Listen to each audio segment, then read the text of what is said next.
ব্রহ্মার কতদিন সময় লেগেছিল ঈশ্বরকে এটা জানার জন্য? ব্রহ্মাকে কতদিন ব্যয় করতে হয়েছে? দেখুন, ব্রহ্মা যখন জন্ম হয়েছে তখন পৃথিবী জলে জলাকার ছিল, আর কোনো কিছু সৃষ্টি হয়নি। প্রথম জলের সৃষ্টি হয়েছে, সেই জলের মধ্যে একটা পদ্ম ফুলের মধ্যে ব্রহ্মার জন্ম হয়েছে। এই জন্য ব্রহ্মা জল ভিন্ন আর পদ্ম ভিন্ন কিছু দেখতে পারেনি। ব্রহ্মার যখন জন্ম হয়েছে তখন ব্রহ্মার মাথা কিন্তু চারটা ছিল না, ব্রহ্মার মাথা ছিল একটা। যখন ব্রহ্মা একদিকে জন্ম হয়েছে, আরেক দিকে তাকিয়েছে, ওদিকে আরেকটা মাথা হয়েছে। এইভাবে ব্রহ্মা যেদিকে তাকায় ওদিকে একটা মাথা হয়ে যায়, যেন চতুর্দিক ব্রহ্মা একবারে দেখতে পায়। এই জন্য চারটা মাথা আটটা চক্ষু হয়েছে, তা দিয়ে চতুর্দিক একবারে দেখতে শুরু করলেন। কিন্তু কোনো কুল কিনারা নেই, শুধু পদ্মই দেখা যায়, জলের মধ্যে পদ্ম আর কিচ্ছু নেই। তাহলে জন্মটা কি করে হলো? কে কে পড়ালো? আমি কোথা থেকে আসলাম? আমি কে? তখন কোনো জ্ঞান ছিল না, জানার উপায় ছিল না। তাই ব্রহ্মা চিন্তা করতে রইলেন, আচ্ছা এই পদ্ম ফুলের উপরে দেখি তো দৌড়ে, মানে এর উপর দিয়ে দেখি যে কোথায় গিয়েছে। তখন ব্রহ্মা এই পদ্ম ফুলের উপর দিয়ে তিনি দৌড়তে শুরু করেছিলেন। কিন্তু ব্রহ্মা একটা পাপড়ি পর্যন্ত শেষ করতে পারেন। পদ্ম ফুলের যে পাপড়ি থাকে, একটা পাপড়িও শেষ করতে পারে, ওটার কুল কিনারা নেই। এই জন্য ব্রহ্মা আবার জায়গায় চলে আসলেন। এসে দেখতে পাচ্ছেন যে একটা নালা নিচের দিকে গিয়েছে। ব্রহ্মা ওই নালাটা দিয়ে ভিতরে প্রবেশ করলেন। 100 বছর ব্রহ্মা নালার ভিতর দিয়ে নিচের দিকে গিয়েছিল। 100 বছরেও এই পদ্মের গুড়া কোথায়, সৃষ্টি কিভাবে হলো, ওটা জানতে পারেন। গেল 100 বছর। এখন কি করা যায় জানার জন্য চেষ্টা করছেন, কিন্তু উপায় নেই। একা একাই বুদ্ধি করছেন, আবার একা একাই ব্যবস্থা করছেন। আবার নিজে থেকে মনে হলো যে আমি চক্ষু মুদ্রিত করে দেখি তো কি দেখা যায়। তাই ব্রহ্মা চক্ষু মুদ্রিত হলেন। 100 বছর ব্রহ্মা ধ্যান করেছিলেন এই চক্ষু মুদ্রিত হয়, তারপরেও কিছু পেলেন না, কিচ্ছু দেখা। তাহলে কি করা যায়? বলছে ব্রহ্মা একটা দৈব বানিয়ে বলছে, আরে আরেকটু চেষ্টা করো, বিচলিত হইও না, ধৈর্য ধারণ করো। দেখুন, সৃষ্টির প্রথমে যে কথাটা এসেছে, সৃষ্টির প্রথমেই অধৈর্য পরায়ণ হয়েছে।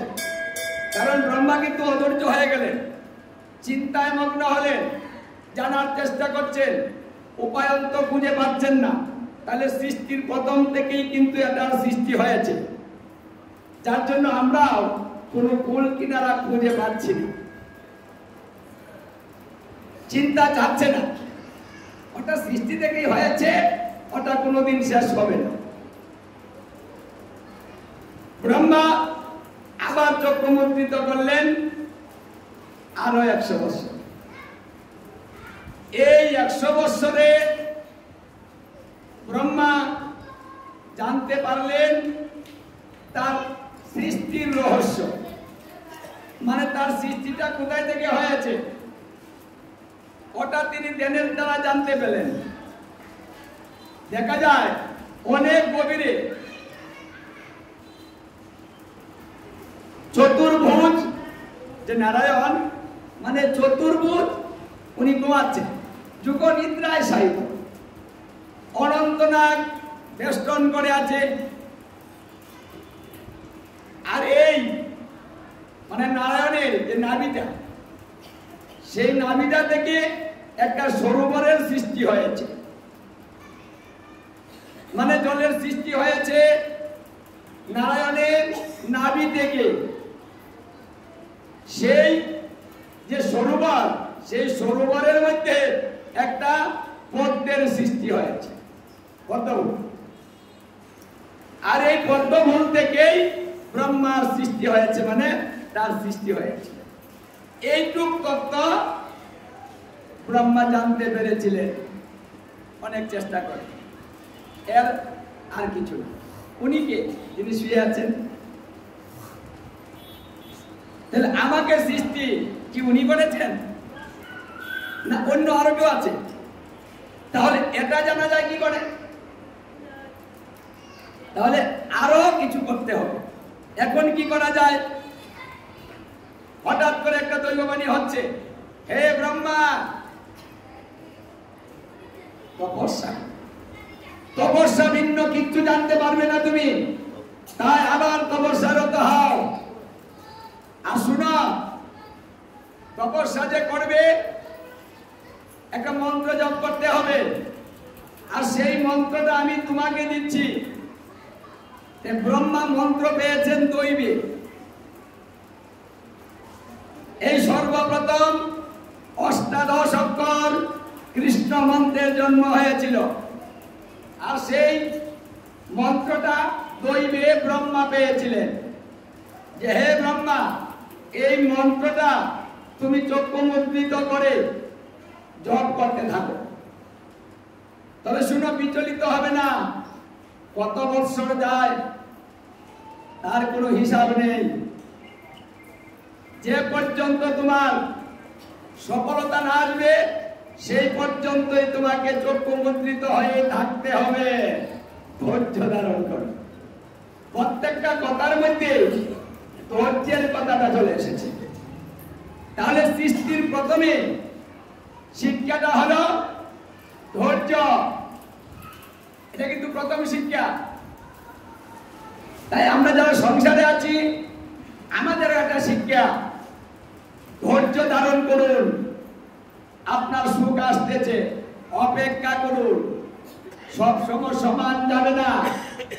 সুখ প্রতিটা মানুষের জীবনে সুখ আছে এবং আছে, কিন্তু দরকার ধৈর্য। স্বামী স্ত্রী ভালো না, ধৈর্য ধরে থাকেন, স্বামীও ভালো হয়ে যাবে, স্ত্রীও ভালো হয়ে যাবে, আবার সংসার সুখময় হয়ে যাবে। দরকার ধৈর্য। তাহলে এই কথাটাই ব্রহ্মাকে শিক্ষা দেওয়া হলো, ধৈর্য ভিন্ন দ্বিতীয় কোনো উপায় নেই। হে ব্রহ্মা, তুমি ধৈর্য ধারণ করো।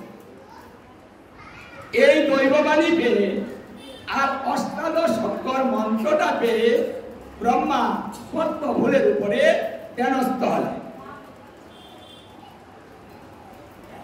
এবারে ব্রহ্মা ধ্যান করেছিলেন 1000 বৎসর।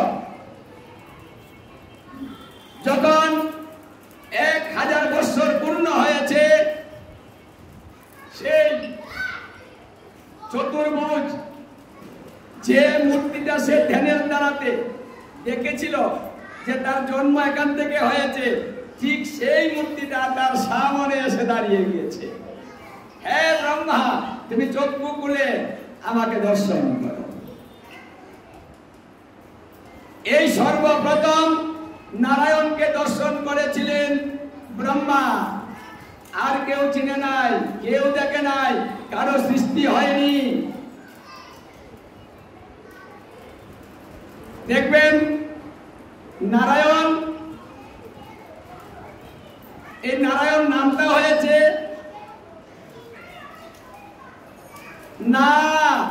নার থেকে। মানে মানুষ যে সৃষ্টি করবেন তার মধ্যে একটা নার হবে, আর সেই নারটা হবে মা এবং সন্তানের এক সুতায় গাঁথা নারের দ্বারাতে।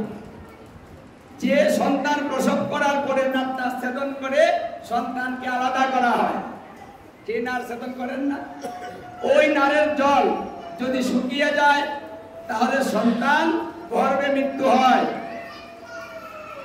যে পর্যন্ত ওই নারের জল না শুকাবে সেই পর্যন্ত সন্তানের মৃত্যু হবে না, কারণ ওই নারের ভিতরে জল আছে, আর এই জলের ভিতরে নারায়ণ বাস করেন। এই জন্য নারের আকারে নারায়ণ নাম হয়েছে। তিনি আমাকে এতদিন বাঁচিয়ে রেখেছেন। ওই জলটা শুকিয়ে গেলে নারায়ণ বেরিয়ে যায়, ওখানে নারায়ণ থাকে না, তাই সন্তান আর বাঁচতে পারে। এবার নারায়ণকে দর্শন করে, উনি কে? মানে নারায়ণকে দর্শন করে ব্রহ্মা তো চিনে না উনি কে। এখন নারায়ণ স্বয়ং নিজে পরিচয় দিতে হচ্ছে, আমি কি? শুনো ব্রহ্মা, আমি হলাম নারায়ণ, আমি তোমাকে সৃষ্টি করেছি। আর কেন করেছি জানো? আমি তোমাকে দিয়ে পৃথিবীর সমস্ত প্রাণী সৃষ্টি করব বিদায়, তাই আমার অংশ থেকে আমি তোমাকে সৃষ্টি করেছি। তোমার নাম ব্রহ্মা, তুমি হবে সৃষ্টিকর্তা। আমি তোমাকে 4টা শ্লোক দিচ্ছি, আর এই 4টা শ্লোকের নাম হবে চতুর্শ্লোকী ভাগবত, মানে ভাগবতের প্রথম যে 4টা শ্লোক। কথা বলে না, একটু পরে চলে যাবো। মানে 4টা শ্লোক হলো সর্বপ্রথম সৃষ্টি হয়েছে। এই 4টা শ্লোক থেকেই কিন্তু আজকে আমরা যে ভাগবত আলোচনা করছি বা করি, সেটা এই 4টা শ্লোককে কেন্দ্র করে। এই 4টা শ্লোককে কেন্দ্র করে আজকে শ্লোক হয়েছে ভাগবতের 18,000। দ্বাদশ স্কন্ধ মানে 12টা স্কন্ধ, 335টি অধ্যায়।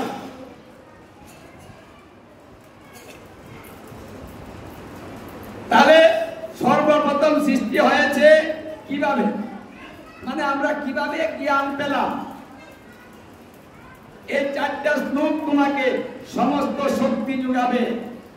হে ব্রহ্মা, আমি তোমাকে ইচ্ছা শক্তি প্রদান করিলাম, তুমি যখন যা ইচ্ছা করবে তখন তাই সৃষ্টি হয়ে যাবে। ওটা হলো ইচ্ছা শক্তি, ব্রহ্মাকে সেটাও দিলেন। এবার ব্রহ্মা, তুমি আমার সঙ্গে চলো। তখন ব্রহ্মাকে নিয়ে তিনি বৈকুণ্ঠে চলে গেলেন। সেখানে গিয়ে নিজের ধামটা দর্শন করালেন। দেখো ব্রহ্মা, এই হলো আমার ধাম, এটাই বৈকুণ্ঠ ধাম। এই ধাম আমার নিত্য লীলা, আমি এখানে অবস্থান করি, তোমাকে আমি ধাম দর্শন করালাম। আমার আশীর্বাদ নিয়ে তুমি সৃষ্টি কার্যে রত। তাহলে ব্রহ্মা সৃষ্টিকর্তা। এখানে ব্রহ্মা আবার নারায়ণকে বললেন, হে প্রভু, আমাকে একটা বর প্রদান করুন। আর বরটা হলো এই, আমি যে সৃষ্টিকর্তা হব, সবাইকে সৃষ্টি করব, এটা আপনার আদেশ, আমি পালন করব। কিন্তু আমি যেন কখনো বলি না যে আমি সৃষ্টিকর্তা। এই যে আমিত্ব ভাব, মানে আমার মধ্যে একটা আমিত্ব ভাব আছে, ওটা আমার। এই আমার শব্দটা যেন আমার মধ্যে না থাকে। আমি যেন বলতে পারি, প্রভু সমস্ত কিছু তুমি করছো, আমি তোমার দাস হয়ে শুধু তোমার আদেশ পালন করছি। এই যে প্রথম শিক্ষা, আমার কথাটা সর্বনাশ, যে কথাটা সদা সর্বদা আমরা ব্যবহার করে থাকি। এই বাড়ি আমার, ঘর আমার, ছেলে আমার, মেয়ে আমার, বউ আমার, জায়গা জমি আমার, ব্যবসা আমার, সবকিছুর মধ্যে কিন্তু আমার কথাটা লাগিয়ে দিচ্ছি। কিন্তু একবারও বলি না যে হে প্রভু সবকিছু তোমার, আমি তোমার দাস, আমি তোমার কর্মচারী, তাই তোমার সবকিছু আমি দেখাশোনা করছি কর্মচারী হিসাবে, তোমার দাস হিসাবে। ও কথা কিন্তু আমরা বলি না। ওই আমার আমার আমার ওই আমার বলি বিদায় আমি মুক্ত হতে পারছি না, এই অহংকার ছাড়তে পারছি না। যে সৃষ্টি সর্বপ্রথম আমার কথাটা ব্রহ্মা ছাড়ার জন্য বর প্রাপ্ত হয়েছিলেন, নারায়ণ বর দিয়ে বলেছিলেন তথাস্তু, তুমি কোনোদিন আমার কথা বলবে না, সৃষ্টিকর্তা আমি থাকবো, তুমি শুধু আমার আদেশ পালন করছো। তবে জগতের মানুষ তোমাকেই সৃষ্টিকর্তা মনে করবে। আমরা তো ব্রহ্মাকেই সৃষ্টিকর্তা মনে করি। দেখুন ব্রহ্মা যখন ধ্যান করতেন, হঠাৎ করে ধ্যানের মধ্যে 3টা অক্ষর এসেছিল। এই সর্বপ্রথম ব্রহ্মা 3টা অক্ষর পেলেন, অক্ষরের সৃষ্টি হয়। আর সেই 3টা অক্ষর হলো সরয়ু, রস্যু, ম। এই 3টা অক্ষরেই প্রথম সৃষ্টি হয়েছে, যেটাকে আমরা ওম, এই 3টা অক্ষর মিলিত হয়ে যে শব্দটা উচ্চারণ করা হয় সেটা হলো ওম। মন্ত্রের প্রাণ স্বরূপ, ব্রহ্মস্বরূপ, ব্রহ্মা বিষ্ণু মহেশ্বর 3 জনের নাম উচ্চারণ করা হয় যদি কেউ ওম শব্দ উচ্চারণ করে। যখন ব্রহ্মা দেখতে পেলেন 3টা অক্ষর তার চোখের সামনে ছুটাছুটি করছে, এক জায়গায় নয় 3 জায়গায়, ব্রহ্মা কি করলেন ওই 3টা অক্ষরকে ধরলেন। 3টা অক্ষরকে ধরে যখন একত্র করলেন, করার সঙ্গে সঙ্গে ওম ওম এই শব্দটা সৃষ্টি হয়ে গেল। যখন এই ওম শব্দ সৃষ্টি হলো, সঙ্গে সঙ্গে একটা উলুধ্বনিও সৃষ্টি হয়ে গেল। ওটা মেয়েলি কণ্ঠে ছিল, ব্রহ্মা শুনতে পেলেন। এই দুটা যখন একত্রিত হলো, ব্রহ্মা দাঁড়িয়ে আনন্দে নৃত্য করতে রইল। ব্রহ্মা বলছে বাহ, এই শব্দগুলো তো আমাকে খুব আনন্দ দিচ্ছে। এই জন্য উলুধ্বনি কিন্তু ব্রহ্মধ্বনি, কথাটা বুঝেন? উলুধ্বনি ব্রহ্মধ্বনি। উলুধ্বনি দিলে ব্রহ্মা বিষ্ণু মহেশ্বরকে স্মরণ করা হয়। উলুধ্বনিতে ব্রহ্ম জাগ্রত হয়। মানুষের যদি ব্রহ্ম জাগ্রত না হয় তাহলে সেই মানুষের জ্ঞান উদয় হয় না। আচ্ছা, ব্রহ্মের অবস্থান কোথায়? ব্রহ্ম কোথায় বাস করে? একটা মন্ত্র আছে, যে মন্ত্রের দ্বারাতে ব্রহ্মকে জাগ্রত করতে হয়। ওটা জানেন কি কেউ? গুরুদেব দিয়েছেন কি? হরিভক্তি বিলাসে বলেছে ওই মন্ত্র আগে জপ করে তারপরে অন্য মন্ত্র জপ করতে হয়। আগে ব্রহ্মকে জাগ্রত করে নিতে হয়। এখন মন্ত্রই জানেন না।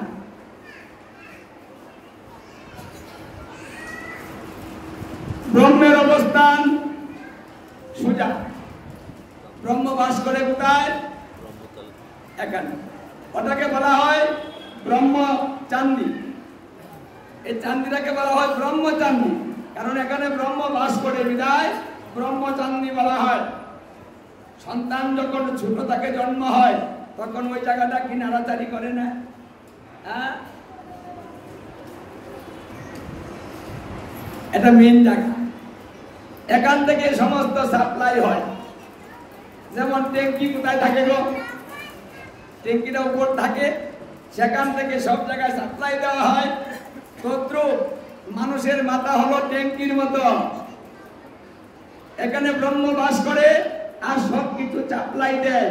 এখানে যদি বন্ধ হয়ে যায় তাহলে সবগুলো অবশ হয়ে যায়, কাজ করে না। করে ওটা যদি নাড়াচাড়া হয় তাহলে মাথা এলোমেলো হয়ে যায়। মানে জ্ঞান বুদ্ধি নষ্ট হয়, তখন তাকে পাগল করে। দেখো ওর মাথা নষ্ট, ঠিক নাই, ও পাগল হয়ে গিয়েছে। তাহলে এই জায়গাটা ঠিক থাকলে আমি ভালো, আর এখানে নাড়াচাড়ি হলে আমি পাগল। তাহলে তাকে ভালো রাখতে হবে না, তাকে ভালো রাখার জন্য এই ব্রহ্মচান্দিতে একটা মন্ত্র জপ করতে হয়। সেই মন্ত্রের নাম হচ্ছে কিরীট মন্ত্র। এই কিরীট মন্ত্র গুরুদেবের কাছ থেকে নিবেন, যার গুরুদেবের কাছ থেকে মন্ত্রটা নিবেন, দেখবেন আপনার জ্ঞান বাড়বে। অনামিকা দিয়ে এইভাবে সেই মন্ত্র মস্তকে জপ করতে হয়, ব্রহ্মের উপরে জপ করতে হয়। তাহলে আপনার অন্য মন্ত্র দ্রুত কাজ করবে। হরে কৃষ্ণ মন্ত্র কিন্তু ওষুধের মতো কাজ করে, যদি ভালোভাবে প্রয়োগ করা যায়। ব্রহ্মা এই যে উলুধ্বনি, সেই থেকে উলুধ্বনি সৃষ্টি হলো, ওম শব্দ সৃষ্টি হলো, ব্রহ্মার আনন্দে মন ভরে গেল। তখন ব্রহ্মা বললেন, যে শব্দে আনন্দ দান করে, তাহলে এই শব্দটা হবে মন্ত্রের প্রথম। এই জন্য ওম শব্দটা উচ্চারণ করে অন্যান্য মন্ত্র জপ করা হয়, মানে এটা প্রাণ স্বরূপ। তাই আগে ওটাকে জপ করে মন্ত্রের প্রাণ আনা হয়, তারপরে সেই মন্ত্রটা জপ করা হয় বা উচ্চারণ করা হয়। সঙ্গে উলুধ্বনি, মায়েরা উলুধ্বনি দিতেই চায় না, অথচ উলুধ্বনি দিলে আমার ব্রহ্মা বিষ্ণু মহেশ্বরের উচ্চারণ করা হয়ে যায়, আপনার একটা ভজন হয়ে যায়। উলুধ্বনিতে মানুষের মন আনন্দে ভরে যায়। কীর্তনে যত উলুধ্বনি হয়, কীর্তন তত জমে যায়।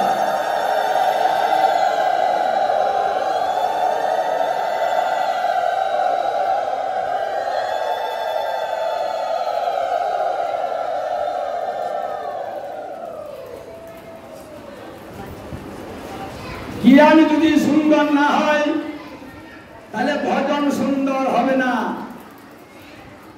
কারণ ভজন সঠিক ভজন করতে হবে। কার ভজন করবেন? ঈশ্বরকে। এই ব্রহ্মার এই কথাটা সমস্ত কিছু দর্শন করার পরে তিনি বলেছিলেন যে ঈশ্বর পরম কৃষ্ণ। তাহলে ব্রহ্মা ঈশ্বরকে জানতে 1000 বছর তপস্যা করে জেনেছেন, আর আমরা ঈশ্বরকে জানতে কোনো তপস্যার প্রয়োজন নাই।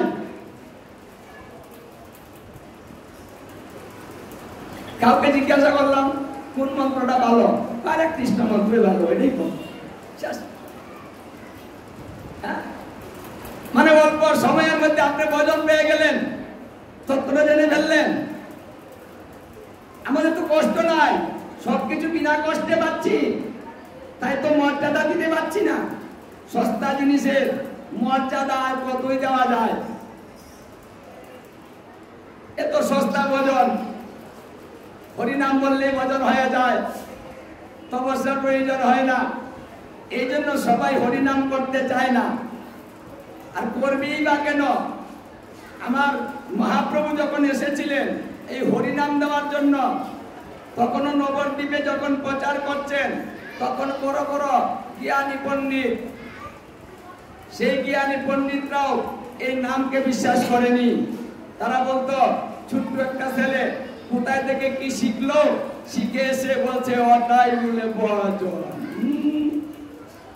যত সব কথা। আমরা হলাম বড় বড় পণ্ডিত, কত শাস্ত্র অধ্যয়ন করেছি, এত সস্তা ভজন আমরা কোথাও পাইনি। আর 2 দিনের ছেলে ভজন শিখাইতে আসছে, মানে ক্রিটিসাইজ। এইভাবে মহাপ্রভুকে ক্রিটিসাইজ করত। সার্বভৌম পণ্ডিত, উনি ভারতবর্ষের মধ্যে শ্রেষ্ঠ ছিলেন। নিমাইকে এই কথাই বলেছিলেন যে আমি হলাম বড় পণ্ডিত, হরিনাম করলে বদল হয়ে যায়, এই তত্ত্ব তো আমি কোথাও পেলাম না। 2 দিনের ছেলে পেল কোথায়? দেখি যদি কোনোদিন ভাগে পড়ে যায়, নিমাইকে নিয়ে আমি বলবো। নিমাইকে নিয়ে কিভাবে বসলেন?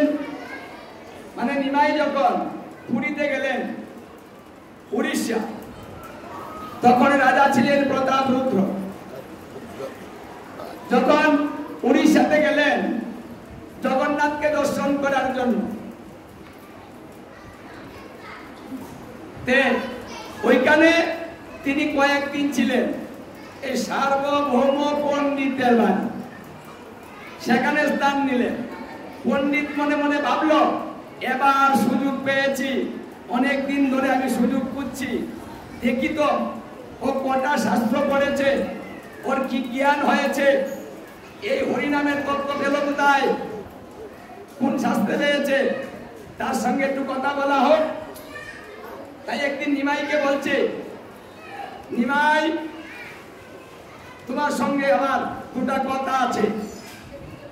বলছে ঠিক আছে, বলুন। যে শোনো, শাস্ত্র কটা পড়েছ? গুরুদেব, একটাও না। একটা শাস্ত্র পড়নি? বেদ পড়েছ? না গুরুদেব। বেদ আমার মতো মূর্তি কি আর এই বেদ পড়তে পারে? আমার গুরুদেব আমাকে বলেছেন, নিমাই তুই তো মূর্খ, লেখাপড়া জানিস না, তাই তোকে দিয়ে কিচ্ছু হবে না।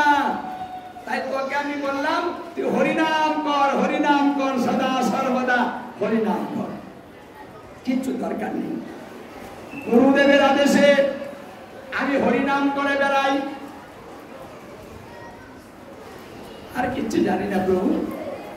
বলছে আরে তুমি বোকা, তোমার জ্ঞান কম, তাই গুরুদেব তোমাকে একটা দিয়ে বুঝিয়ে দিয়েছে। কিন্তু এটা হবে না, জানতে হবে, জেনে করতে হবে। তাহলে শোনো, আমি তোমাকে বেদ করে শোনাবো, তুমি শুনবে তো?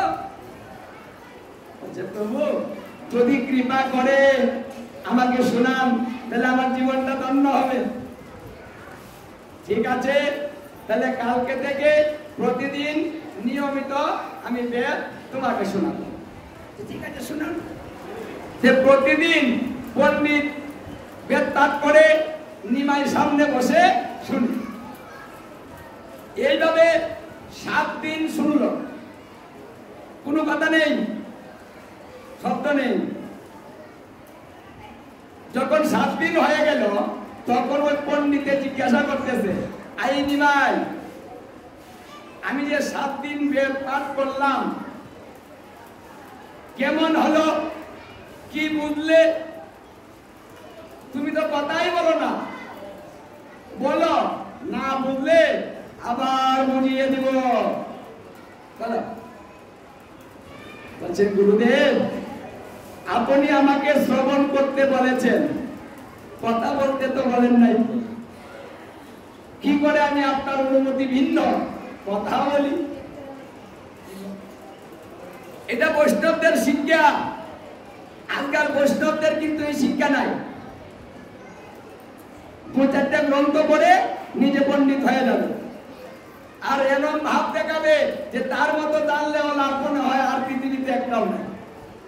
আজকাল যে বৈষ্ণব হয়েছে নতুন নতুন, এই বৈষ্ণবের ভাব, মহাপ্রভুর ভাব নাই, ধন্যতা নাই, দীনতা নাই, ধৈর্য নাই, সবকিছুই বিপরীত, মহাপ্রভুর বিপরীত। দেখুন মহাপ্রভু তো স্বয়ং সম্পন্ন অনাদির আদি গোবিন্দ, তিনি কি বলতে পারতেন না? তাকে আটকাতে পারতেন না? না, তাকে সুযোগ করে দিলেন যে তুমি বলো। বলছে প্রভু এবার যখন অনুমতি হয়েছে, তাহলে আমি কিছু কথা বলতেই পারি। বলছে হ্যাঁ বলতে পারো, বলো বলো বলো। আপনি মন খারাপ করবেন না তো? বলছে বাপ আমি মন খারাপ করবো কেন, আমি আবার বুঝিয়ে দিব। শুনেন প্রভু, আপনি যে 7 দিন বেদ পাঠ করলেন, আমি কিচ্ছুই বুঝি না। এটা কেমন হলো? 7 দিন কষ্ট করলাম, তোমাকে আমি বেদ শোনালাম, আর এবার বলতেছো তুমি কিচ্ছু বুঝো নাই, তুমি এত মূর্খ। কারণ কি? আমার ভাষা বুঝো নাই, শব্দ বুঝনি। আর একটু সরল করে বলতে হবে। না গুরুদেব, ওটা নয়। তাহলে কোনটা? বলেই ফেলি। হ্যাঁ, বলে ফেলো। শুনুন, শঙ্করাচার্য, এই শঙ্করাচার্যকে বলা হয় মহাদেবের অবতার। এই শঙ্করাচার্য নিজের কার্য হাসিল করার জন্য বেদের মূল ব্যাখ্যাকে মায়ার দ্বারাতে আচ্ছাদিত করলেন, নকল ব্যাখ্যা সৃষ্টি করে মানুষকে শোনাতে শুরু করলেন। কিন্তু এই যে শঙ্করাচার্য মিথ্যা কথা বলেছে, মায়া আচ্ছাদন দিয়ে মিথ্যা কথা বলে ব্যাখ্যা দিয়েছে, তবে তার কথাগুলো মিথ্যা হলেও শুনতে ভালো ছিল। দেখেন ক্রিটিসাইজটা কোন পর্যায়ে গেল। মিথ্যা কথা শুনতে ভালো লেগেছিল, ওটা বোঝা যায়নি যে কথাটা মিথ্যা। কিন্তু প্রভু আপনার যে বলেছেন না, ওটা তার চাইতে বহু খারাপ, মানে মিথ্যার চাইতেও মিথ্যা। এবার কেমন হলো? পণ্ডিত বলছে, নিমাই এবার কিন্তু তুমি আমাকে ক্রিটিসাইজ করলে। প্রভু আমি কিন্তু ক্রিটিসাইজ করিনি, আপনি আমাকে বলতে বলেছেন, সত্যি কথাটা বলেছি শুধু, এতে আমার ক্রিটিসাইজ হয়ে গেল। এটা বুঝতে পারলাম যে তুমি বেশি বেশি কথা বলো, বেদ পড়তে পারো না, শাস্ত্র পড়তে পারো না, ভুল ধরো কি করে? হ্যাঁ, মিথ্যা কথা, এগুলা মিথ্যা কথা। যদি তুমি বেদেই না পড়ো, ও কথাটা মিথ্যা তুমি জানলে কি করে? যে প্রভু এটাই আপনাদের মতো গুরুদেবের সঙ্গ করি তো, এই ভক্ত সঙ্গের মাধ্যমে যতটুকু শ্রবণ করি, যতটুকু শিক্ষা পেয়েছি, তার মধ্যে আপনার কথাগুলো ভুল হয়েছে সেটা বুঝতে পেরেছি। নিমাই কিভাবে ভুল করলাম, কোন শব্দটা ভুল হয়েছে, কোন শ্লোকটা ভুল হয়েছে, তুমি আমাকে ধরিয়ে দাও তো দেখি, তুমি কেমন শিখেছো শুনে শুনে। প্রভু আপনি 7 দিন যা বলেছেন সবটা আমার মনে আছে, একটাও ভুলিনি। আচ্ছা ভগবান কি ভুলতে পারে? তা তো বলার কথা না, ভুলবে না, মনে তো থাকবে। মানে কোন কেন বন্ধু ভাবে ভুলগুলা ধরিয়ে দিতে লাগলেন? হে পণ্ডিত, আপনি তো বিশিষ্ট পণ্ডিত, আত্মারামের ব্যাখ্যা দিয়েছেন, আত্মারামের ব্যাখ্যা সবটাই ভুল। আপনি আত্মারামের ব্যাখ্যা দিলেন 9 প্রকার, অথচ আত্মারামের ব্যাখ্যা হয় 18 প্রকার। 9 প্রকার তো বললেনই না, আবার যাও 9 বলেছেন সব বিভুল, ভুল ব্যাখ্যা। ভুল ব্যাখ্যা যে শুনে যে মানে সেও মাপি হয়। ভুল ব্যাখ্যার মধ্যে যদি কেউ মাথা নাড়ায় তারও পাপ হয়। তাই আপনার কথার উত্তরে আমি কিচ্ছু বলিনি, মাথা নাড়াইনি, চুপ করেছিলাম।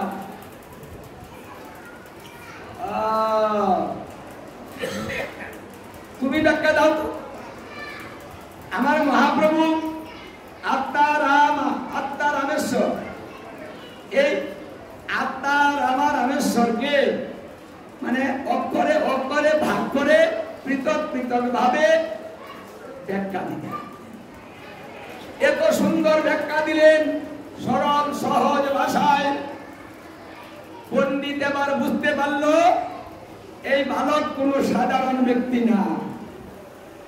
না না না না না, আমার সামনে দাঁড়িয়ে আমার ব্যাখ্যাকে ভুল করে নিজে ব্যাখ্যা দিবে, এত বড় পণ্ডিত ভারতবর্ষের মধ্যে সৃষ্টি হয় না।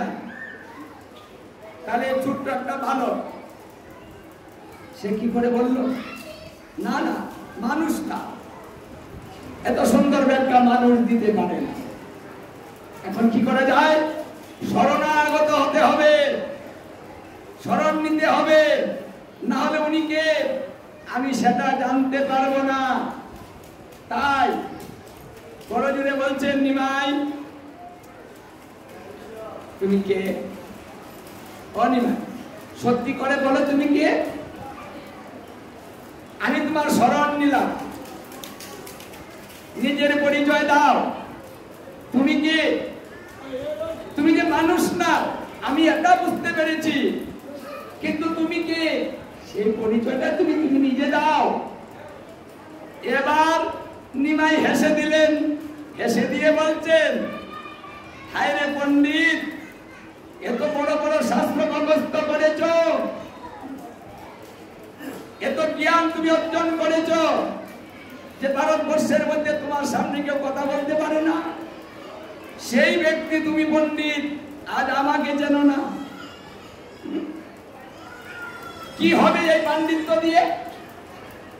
তোমার যে অহংকার, আমার মতো জানলে ওরা কে আছে, আমি সব কিছু মুখস্থ করে ফেলেছি। এত কিছু জানার পরে যদি কেউ নিজের মূল তত্ত্ব না জানে, তাহলে তার সমস্ত জানাই ব্যথা হয়ে যায়। হে পণ্ডিত, আমাকে জানতে হলে, আমাকে চিনতে হলে, আমাকে দর্শন করতে হলে তোমার সমস্ত কিছু পরিবর্তন করতে হবে। এই চক্ষুর দ্বারাতে তুমি আমাকে দর্শন করতে পারো না, তাই আমি কৃপা করে তোমাকে দিব্য চক্ষু প্রদান করিলাম। সার্বভৌম পণ্ডিতকে নিমাই দিব্য চক্ষু প্রদান করলেন। দিব্য চক্ষু যখন প্রদান করেছেন, আর মহাপ্রভু তার সামনে সরবুজ মূর্তিতে আবির্ভূত হলেন। 6টা হাত, নারায়ণের 4টা হাত। 6 হাত কিন্তু বিগ্রহ দেখেছেন? ওটা পূজিত হয়? পূজিত হয় না। এই সরবুজ মূর্তি দ্বিতীয় কেউ দর্শন করতে পারেনি, একমাত্র সার্বভৌম পণ্ডিত দর্শন করেছে। আর এই সরবুজ মূর্তি যারা পুরীতে যাবেন সেখানে দর্শন করতে পারবেন। পুরীর গাম্ভীরাতে, এই গম্ভীরাতে যখন প্রবেশ করবেন, এই সরবুজ আপনি দর্শন করতে পারবেন। আমি আবার ইচ্ছা করেছিলাম যে সরবুজটা একটা ছবি করে আমি দেশে নিয়ে যাই। হ্যাঁ, আমি যখন এই ছবিটা তুলছি, পিছন থেকে এসে খপ করে ধরে ফেলেছে। মোবাইলটা নিয়ে গেল আমার। আমি গেলাম যে প্রভু আমার মোবাইলটা, আপনার মোবাইল দেওয়া হবে না কেন? আপনি জানেন না এখান থেকে ছবি তোলা যাবে না? বলছে আমি জানি না। লেখা আছে দেখেন না? আমি খেয়াল করিনি। কি করবো এখন? বলছে আমি খেয়াল করিনি। আপনারা খেয়াল করেন, এটা বুঝি জেনে শুনে কাজ করেন। ও বলছে আমি আর গরম হতে পারছি না। আমি বলছি প্রভু দেখুন, আমরা বাংলাদেশ থেকে এসেছি, আমরা এখানে এসে দর্শন করে অন্য কিছু লক্ষ্য করার মতো মন মানসিকতা নিয়ে আসিনি। এখানে এসে সবকিছু দর্শন করে মন আত্মহারা হয়ে যায়। তাই কোথায় দেখছি কি করছি ওটা নিয়ে যেতে চাই, স্মৃতিস্বরূপ, অন্য কিছু নয়। যখন কথাটা বুঝিয়ে বললাম, উনি বলছে ঠিক আছে ঠিক আছে, ধরেন মোবাইলটা নিয়ে যান, কিন্তু একটা ছবি হাত তুলবেন না। আনতে পারিনি। যারা পুরীতে যান দেখবেন, ওখানে দর্শন করে আসবেন। গম্ভীরাতে যেখানে মহাপ্রভু বাস করতেন, রাধার ভাবে ভাবিত হয়ে নিজের মুখ দেওয়ালের মধ্যে বর্ষণ করে মহাপ্রভুর মুখটা ক্ষত বিক্ষত করে ফেলেছিলেন। রাধার ভাবে ভাবিত হয়ে এই সরবুজ মূর্তি যখন দর্শন করেছে, তখন এই পণ্ডিতের হুঁশ হলো উনি কে? প্রভুর চরণে লুটিয়ে পড়ে বলছে, হে প্রভু, এত বড় পণ্ডিত, অথচ আমি তোমাকেই চিনতে পারিনি। লাভ কি পাণ্ডিত্য করে? এই জ্ঞান অর্জন করে লাভ কি? যে জ্ঞানে ঈশ্বরকে চিনতে দেয় না, সঠিক তত্ত্বকে জানতে দেয় না, এই জ্ঞানের কোনো প্রয়োজন নেই। প্রভু, আমার বাড়িতে স্বয়ং ঈশ্বর বাস করে, আমার সঙ্গে চলে, আমি সেই ঈশ্বরকেই বেদ পড়া শিখাচ্ছি। কত বড় পণ্ডিত আমি! কারণ পাণ্ডিত্য দ্বারাতে ভালো মন্দ বিচার করা যায় না। বিচার করতে হলে নিজেকে ভক্ত হতে হয়, দীনতা থাকতে হয়, না হলে কাউকেই জানা যায় না। অহংকারের মধ্যে সবকিছু বিলীন হয়ে যায়। অহংকারী পাপী যারা, তোমার কৃপা কখনো পায় না তারা। হে প্রভু, আমি জীবনে ভুল করেছি, আমি পাণ্ডিত্য অর্জন করেছি, অনেক বছর তার পিছনে ভয় করেছি, এখনো পর্যন্ত আমি পাণ্ডিত্য করেই চলেছি। হে প্রভু, আমি কথা দিলাম, আমার দেহে যে পর্যন্ত প্রাণ আছে সেই পর্যন্ত আমি আর পাণ্ডিত্য করিব না। আমি আজ থেকে পাণ্ডিত্য বিসর্জন দিলাম। আমি ভিক্ষার ঝুলি কাঁধে নিব, নগরে নগরে ভিক্ষা করিব, আর তোমার যে সুরনাম ভক্তি সত্তর আমি সদা সর্বদা করিব।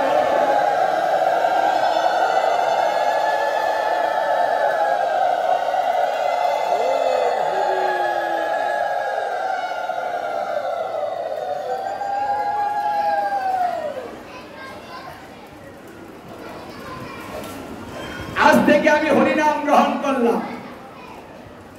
তুমি হরিনাম বিলাচ্ছ, আমিও হরিনাম বিলাম। অন্য কোনো মন্ত্রের প্রয়োজন নেই। আমি বুঝতে ভুল করেছি এতদিন, আজ বুঝেছি। তখন মহাপ্রভু কৃপা করেছিলেন, হে পণ্ডিত, নিজের ভুল যখন তুমি বুঝতে পেরেছ, আমার আশীর্বাদ তোমার সঙ্গে রইল। আজ থেকে তুমি শুদ্ধ কৃষ্ণ ভক্ত হয়ে প্রচার করবে না করে। তাই সার্বভৌম পণ্ডিত মহাপ্রভুর কৃপায় শুদ্ধ কৃষ্ণ ভক্ত পেয়েছিলেন, পাণ্ডিত্য পরিত্যাগ করেছিলেন। তাহলে দেখুন, বড় বড় পণ্ডিতেরা এই তত্ত্বটা বুঝতে পারে না, তারাই ভুল করে। তাহলে আমাদের এই কলিজীব স্বল্প জ্ঞান, এই স্বল্প জ্ঞানের দ্বারা দেখি ঈশ্বরকে দর্শন করাচ্ছে না, এত সহজ সহজ না। তাই এবার শিক্ষিতর প্রয়োজন নাই, হোক না মূর্খ, শব্দ উচ্চারণ না হোক, ভুল হোক, তাতেও সমস্যা নেই। কেউ কেউ বলেন যে গীতা যদি পড়ি, যদি ভুল হয় তাহলে কি হবে? বলছে ভুল হলে কিছুই হবে না, আপনি ভুল বলতে থাকেন। যদি ওই ভুলের মধ্যে ভক্তি থাকে, তাহলে ভগবান ভুলটাকে সংশোধন করে নিবে। কিন্তু যদি সুন্দর ভাষায় শুদ্ধ উচ্চারণ করে ভক্তিবিহীন হয়, তাহলে তাই ভুল। এটাই হলো কলিকাল। শুধু ভক্তির দরকার, এত জানার দরকার নেই। অল্প জানুন, বেশি করে বুঝুন। এক মূর্খ, কেমন মূর্খ ছিলেন? একেবারে মূর্খ, মানে লেখাপড়া জানতো না, কিন্তু হরিনাম করত। তার নাম ছিল রঙ্গদেব। মহাপ্রভু একদিন এই রঙ্গদেব তপস্যা করার জন্য জঙ্গলে চলে গেলেন। মহাপ্রভু প্রতিদিন হরিনাম করেন নগরে নগরে সকাল বেলায়। আমার বাদ্যটি নাই, পারি না, ওই যে আসতে বলেছে দূরে, কে এনকা এসে আস্তে আস্তে বাজাও, মাঝে মাঝে টান দিয়ে ভালো লাগবে।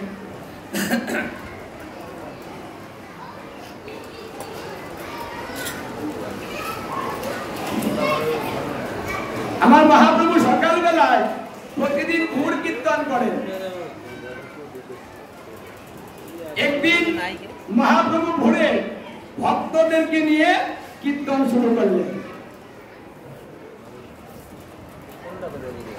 ভজ গৌরাঙ্গ কহ গৌরাঙ্গ লহ গৌরাঙ্গে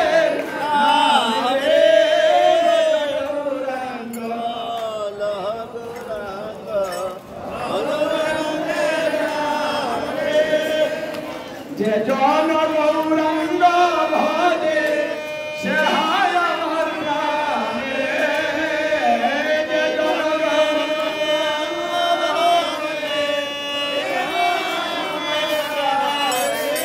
গৌরাঙ্গ যদিনে গৌরাঙ্গ বলিলে হয় বুকের অবসানে।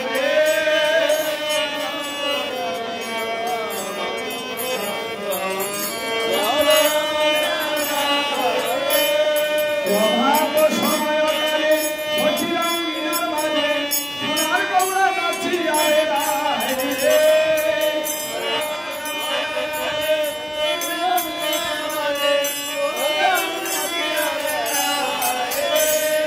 চিড়িয়া গো গৌরা কাঁদো ঘরে, কত নিদ্রায় যাওয়া দিশা শির তুলে।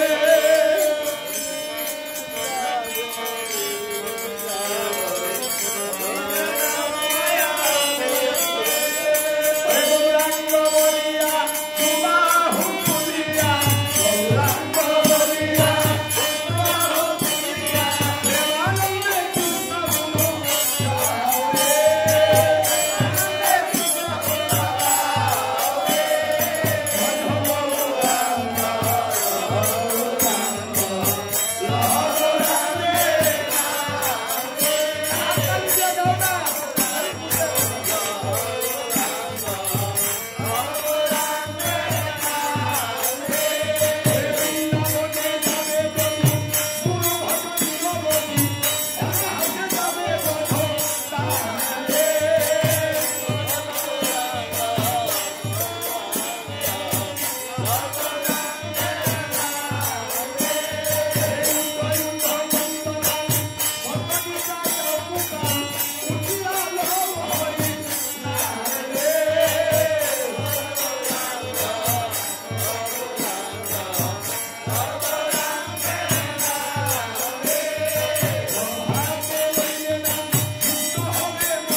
কি করলেন? একটা জঙ্গলের ভিতরে প্রবেশ করলেন। উনি কীর্তন নিয়ে গভীর জঙ্গলে চলে গেলেন। ভক্তরা চিন্তা করলেন যে প্রতিদিন মানে গ্রামের আশেপাশে কীর্তন করে, জঙ্গলে কোনোদিন যান, কিন্তু আজকে প্রভু গভীর জঙ্গলে যাচ্ছেন। বুঝতে পারলাম না, সব কীর্তন করিতে করিতে পিছু পিছু যাচ্ছে, আর মহাপ্রভু আগে আগে নৃত্য করতে করতে যাচ্ছে। যেতে যেতে অনেক গভীরে চলে গেলেন। গিয়ে দেখে মানে দূর থেকে একটা ছোট্ট কুটির দেখা যায়। জঙ্গলে কোনোদিন কীর্তনের ধ্বনি আসে না। রঙ্গদেব বৃদ্ধ হয়ে গিয়েছে। ওই কুটিরে বসে বসে শুয়ে শুয়ে সদা সর্বদা হরিনাম করে যাচ্ছেন, আর বলে, হে প্রভু, দেখিতে দেখিতে জীবনের বেলা আমার শেষ হয়ে যাচ্ছে। হে প্রভু, আমি কি তোমার দর্শন পাবো না? আমি যে দিন দিন অচল হয়ে যাচ্ছি, উঠতে পারি না, বসতে পারি না, চলতে পারি না, দাঁড়াতে পারি না, শক্তিহীন হয়ে যাচ্ছি। হে প্রভু,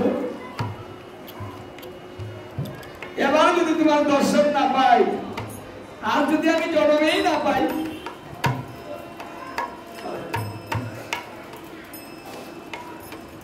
তোমাকে তো আমি দর্শন করতে পারবো না প্রভু। আমি যে ইচ্ছা করে চলে গিয়ে তোমাকে দর্শন দিব, আমার আর সেই শক্তি চলে গিয়েছে। কবে আসবে প্রভু তুমি আমাকে দর্শন দিতে? আমি কি তোমায় পাবো না? এই নামে প্রতিদিন রঙ্গদেব হরিনাম করেন, আর প্রভুর উদ্দেশ্যে নয়নের জল দেন। গোবিন্দ সবকিছু সহ্য করতে পারেন, কিন্তু ভক্তের নয়নের জলটা সহ্য করতে পারেন। রঙ্গদেব প্রতিদিন এইভাবে যখন জল ফেলছেন, আজ আমার মহাপ্রভুর মন বিচলিত হয়ে গিয়েছে। ভক্ত আমাকে আকর্ষণ করছে। ভক্তের কাছে আকর্ষণ শক্তি থাকে, যে আকর্ষণ শক্তি টেনে নিয়ে তার কাছে চলে আসে। এই জন্য গোবিন্দ নিজে স্বয়ং ভক্তকে দেখতে চলে যান, থাকতে পারে। আজ রঙ্গদেবের ডাকে আর মহাপ্রভু থাকতে পারলেন না, তাই হরিনাম করিতে করিতে আজ জঙ্গলের ভিতরে প্রবেশ করেছে। রঙ্গদেবকে আজকে দর্শন দিয়ে দেখো, বলছে আমাকে কতদিন ধরে ডাকছে। রঙ্গদেব যখন কীর্তনের ধ্বনি পাচ্ছে, রঙ্গদেবের মনটা আনন্দে ভরে গেল। কোনদিন কীর্তন নিয়ে কেউ এখানে আসে না, কে আসছে এত সুন্দর হরিনাম করিতে করিতে। যে ব্যক্তি চলতে পারে না, হাঁটতে পারে না, শক্তি নেই, এই হরিনামের ধ্বনি শুনে রঙ্গদেব উঠে দাঁড়িয়ে গেল। দেখুন শক্তি কে যোগায়।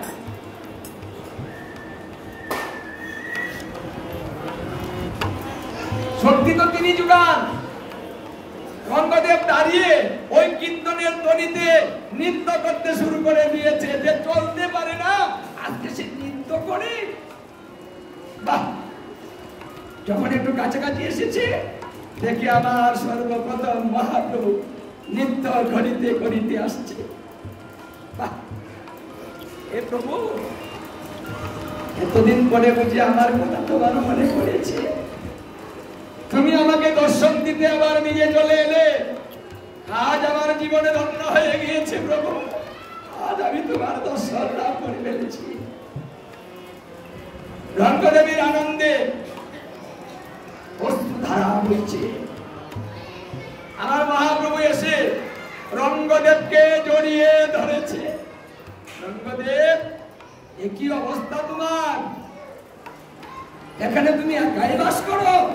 বলছে, হ্যাঁ, আমার তো কেউ নেই। হে প্রভু, তুমি ছাড়া আমার যে আপন বলতে কেউ নেই প্রভু, সবকিছু পরিত্যাগ করে আমি এখানেই চলে এসেছি। একমাত্র নাম হয়েছে আমার সম্বল।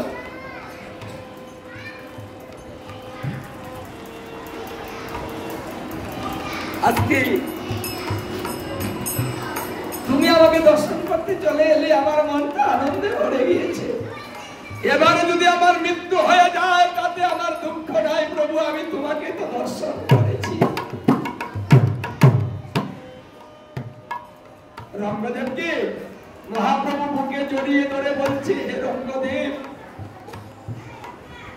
এই বয়সে ভজনের প্রয়োজন নেই, এই বয়সে আর হরিনাম করার দরকার নেই, এখন হরিনাম ছেড়ে দাও।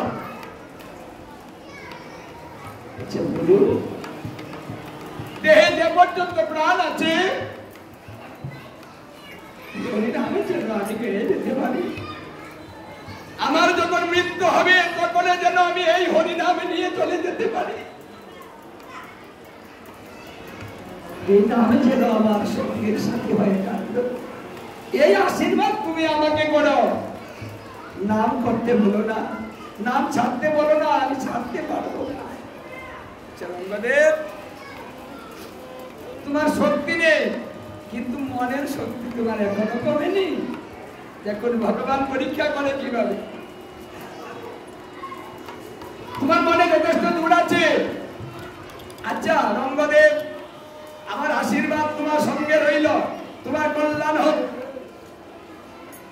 তার সাথে সাথে আমি তোমাকে একটা আদেশ করছি। বলুন প্রভু, কি আদেশ পালন করতে হবে? রঙ্গদেব, কালকে সকাল বেলায় তুমি একজন শিষ্য করবে। এটা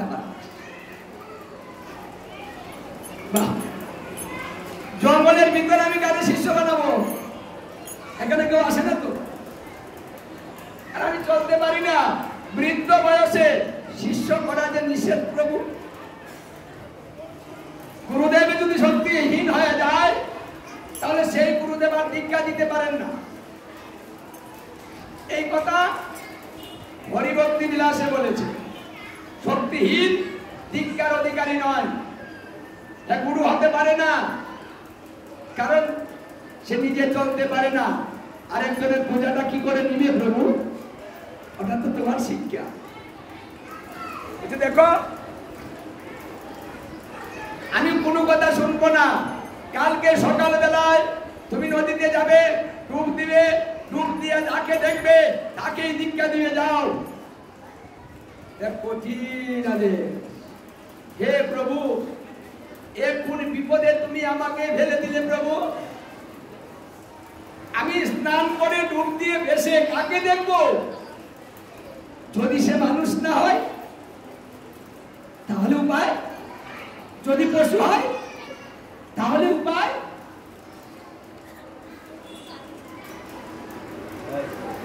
প্রভু বলছেন, আমি দ্বিতীয় কোনো কিছু বলতে পারবো না। আমি তোমাকে একটা আদেশ করলাম, তুমি আদেশ মতো কাজ করো। মহাপ্রভু এই কথা বলে রঙ্গদেবের কাছ থেকে বিদায় নিয়ে আবার কীর্তন করিতে করিতে চলে গেলেন। এখন রঙ্গদেবের মাথার মধ্যে নতুন চাপ। উপায়? এতদিন তো ভালোই ছিলাম, 5 দিন টেনশন ছিল না। হে প্রভু, তোমার দর্শন আমি কবে করবো একটা চিন্তা করতাম।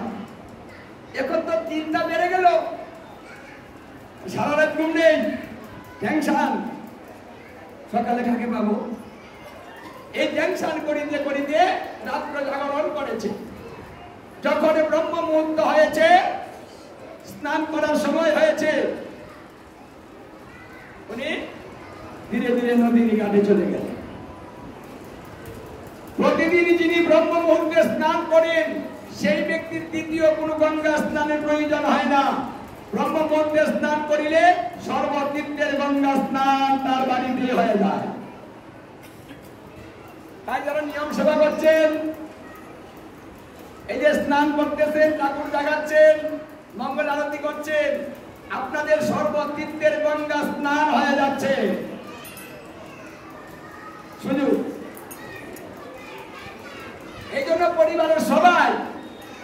স্নানটা করতে হয়।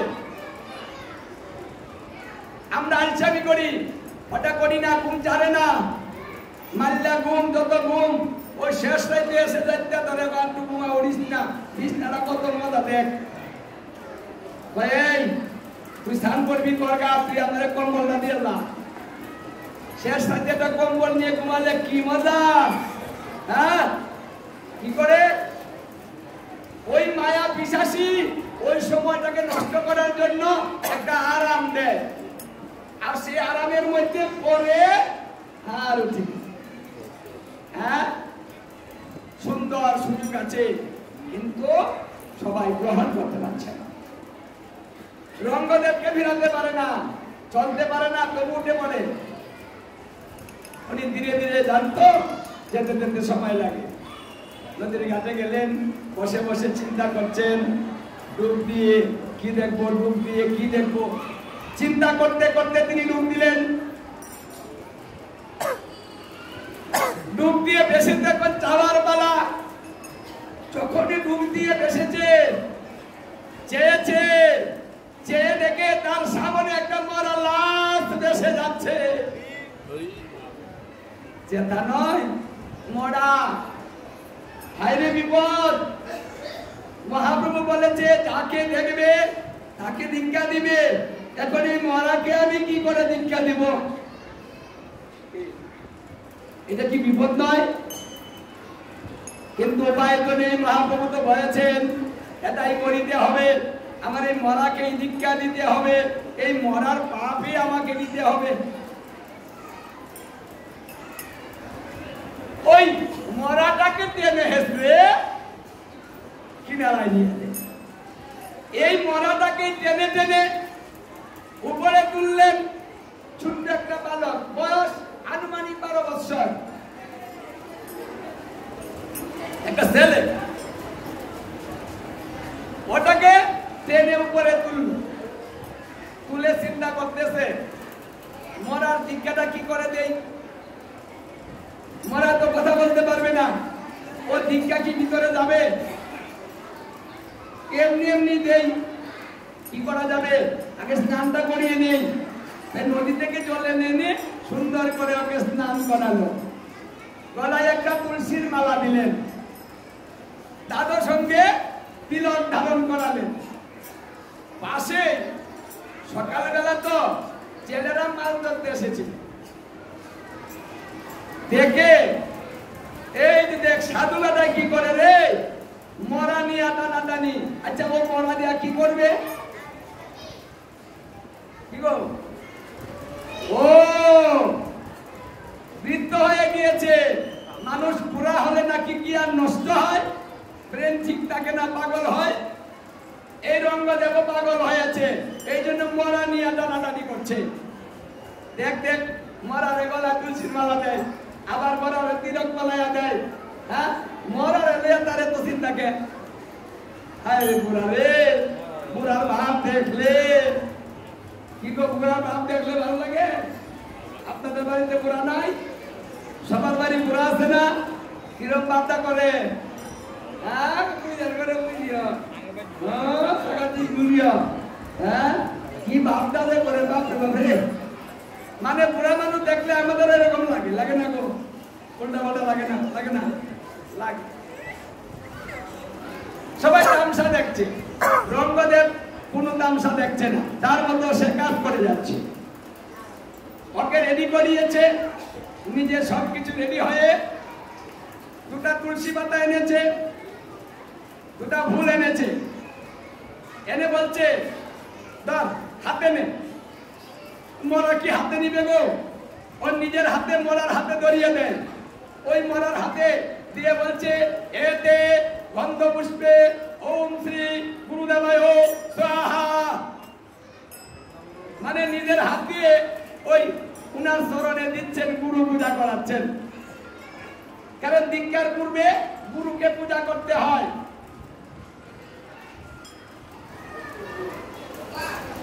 এখন এই মরাকে দিয়ে পূজা করালেন, পূজা করিয়ে মরাকে বসালেন, বসিয়ে একটু ধরলেন, ধরে বলছে হে প্রভু, তুমি আমাকে আদেশ করেছ, তোমার আদেশ মতো আমি দীক্ষা দিচ্ছি। আমি জানি না প্রভু কিছু, তোমার আদেশ শুধু পালন করছি। ও জীবনে যত পাপ করেছে আজ থেকে সমস্ত পাপ আমি নিলাম, সমস্ত পাপ আমি নিলাম।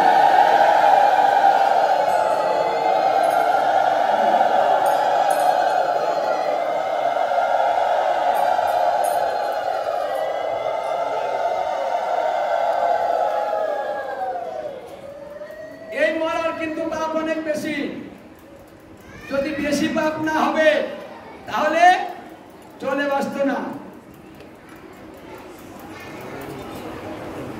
কিন্তু যত পাপ করেছে আমাকে দিয়ে আমি নিলাম, আমি যত পুণ্য করেছি ওকে দিলাম। এবার প্রভু আমি হরিনামে দীক্ষা দিই, তারপরে আমি বীজ দীক্ষা দিব। একা একাই বলছে, বলে দক্ষিণ কর্ণে যখন হরিনাম দিয়েছে অমনি একটা ঝাঁকি দিয়ে উঠেছে। দক্ষিণ কর্ণে যখন হরিনাম দিয়েছে তখন মানে মরা মরা ঝাঁকি দিয়েছে, বৃদ্ধ হয়েছে তো ওই ঝাঁকিটায় কে দিয়েছে বুঝতে পারছে না। বলছে শরীরটা বেশি দুর্বল হয়ে গেল রে, হ্যাঁ আমার শরীরটা একটা ঝাঁকি মারলো। মানে মরা যে ঝাঁকি দিয়েছে ওটাই বুঝতে পারছে না, নিজে ঝাঁকি দিয়েছে ওটাই ভাবছে। যখন বাম কর্ণে দীক্ষা দিচ্ছে আবার একটা ঝাঁকি মেরে উঠেছে। আরে কি করবো রে, শরীরটা কি সুন্দর থাকে আমার, যুদ্ধ হয়েছি ওকে ধরে রাখতে পারি না, তার শরীরটা কাঁপছে। না, এবার আমি মূল দীক্ষা দিব। প্রভু এবার কিন্তু আমি মূল দীক্ষা দিচ্ছি। নামে সাক্ষী রাখছে প্রভুকে, যা কিছু করছে প্রভুর আদেশ, তুমি বলেছো তাই আমি করছি, ওটা কিন্তু আমার কাজ নয়, তোমার কাজ। যখন অষ্টাদশ অক্ষরে কৃষ্ণ মন্ত্র এই মরার কর্ণে দিয়েছে, অমনি সেই মরা হরি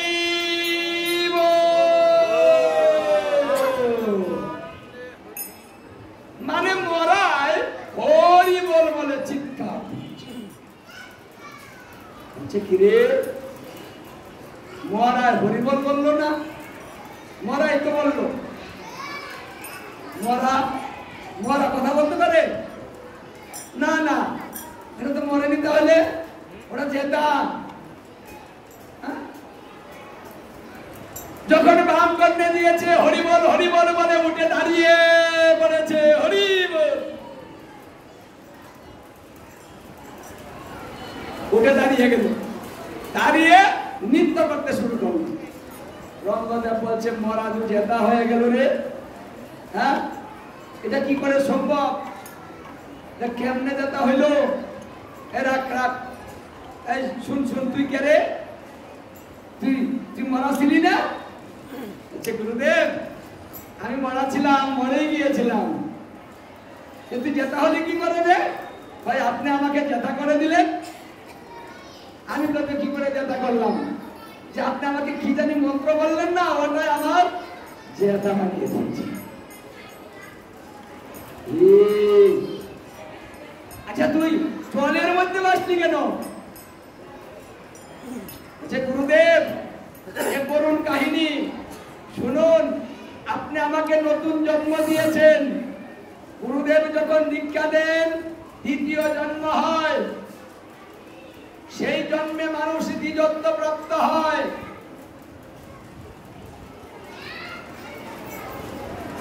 গুরুদেব আমি আমার মা বাবার একমাত্র ছেলে ছিলাম, এক সন্তান, একজন, আর কেউ নেই। আমি ছিলাম খুব দুষ্ট প্রকৃতির, মা বাবার কথা মানতাম না, তাদের আদেশ নির্দেশ পালন করতাম না, সারাদিন দুষ্টুমি করে বেড়াতাম, আর সারাদিন বিচার যেত বাড়িতে। আর মা আমাকে বকাবকি করতো, আর কিভাবে যে মা মারতো। আচ্ছা যখন সন্তান দুষ্টুমি করে, আচ্ছা শাসনটা কে বেশি করে গো? মায়ের আগে করে, বাবারা তো সবসময় কাছে থাকে না, তাই মা আমাকে না খুব মারতেন। তারপরে আমি ভালো হই না, আমার দুষ্টামি ঠিক আছে চলতে রইল। সব সময় যখন বিচার যায় বাড়িতে, এবার মায়ের যে রাগ হইল গো, সেই রাগে আমাকে এমন মার দিয়েছে, সেদিন আমি আর সহ্য করতে পারিনি। হে গুরুদেব, জানো কি করেছি? আমার মায়ের পেটের মধ্যে না আমি একটা প্রদাঘাত করে দিলাম, মানে পেটের মধ্যে লাথি মারলাম। মানে যে পেটের মধ্যে আমি 10 মাস 10 দিন ছিলাম, ওই পেটের মধ্যে আমি লাথি দিলাম। এই কারণে মা খুব কষ্ট পেয়েছে। মা কষ্ট পেয়ে বললেন, ওরে কুলাঙ্গার পুত্র, তুই আমাকে অনেক জ্বালিয়েছিস, অনেক কষ্ট দিয়েছিস, তোর জন্য আমি পাড়ায় মুখ দেখাতে পারি না। এমন সন্তান হওয়ার চাইতে না হওয়াটাই ভালো ছিল।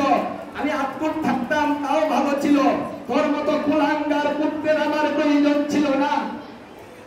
মায়েরা বলেন না গো, যদি বেশি দুষ্টমি করে সন্তান, ওটা বলতে মন চায়।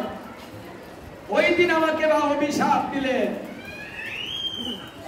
যে পেটে তোকে আমি এতদিন থেকে কষ্ট করেছি, আর ওখানে তুই আমাকে লাথি মারলি, তোকে আমি অভিশাপ দিলাম, সর্প দংশনে তোর মৃত্যু হবে। আর তোর যখন মৃত্যু হবে, তোর পাশে কেউ থাকবে না, তুই বিষের দ্বারা জর্জরিত হয়ে চিৎকার করবি সেদিন, কিন্তু তোর উপকার করতে কেউ যাবে না। সেই দিন বুঝবে বিষের জ্বালাটা কেমন। এই যে মা অভিশাপ দিলেন, ওটাকে আমি পাত্তা দেইনি। আমি বললাম, তোমার অভিশাপে আমার কিচ্ছু হবে না। কত অভিশাপ দেখলাম জীবনে, মানে আমি উড়িয়ে দিলাম। উড়িয়ে দিয়ে আমি আমার মতো চলতে শুরু করলাম। একদিন জঙ্গলের মধ্যে আমরা কয়েকজন বন্ধু বান্ধব মিলে খেলা করতেছিলাম। হঠাৎ করে কোথায় থেকে একটা সর্প এসে আমাকে দংশন করে দিল। আর এই সর্প দেখে আমার বন্ধু বান্ধব আমাকে ছেড়ে সবাই পলায়ন করিল, দৌড়ে আমাকে ফেলে চলে গেল।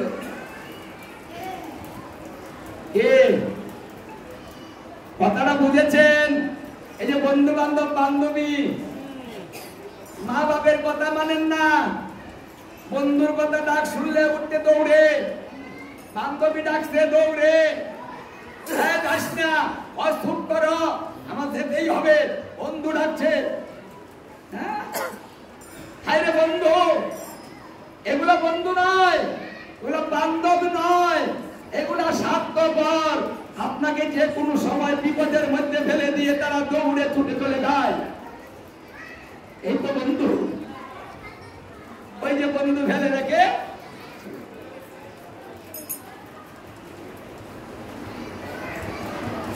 আমি একা হয়ে গেলাম, চিৎকার করতে রইলাম, ও মা, ও বাবা, ও মা গো, বিষের জ্বালায় বললাম। আমি চিৎকার করতে রইলাম, যারা গুরুদেব কেউ শুনল। চিৎকার করিতে করিতে করিতে আমি যে কখন অচেতন হয়ে গেলাম আর জানি না।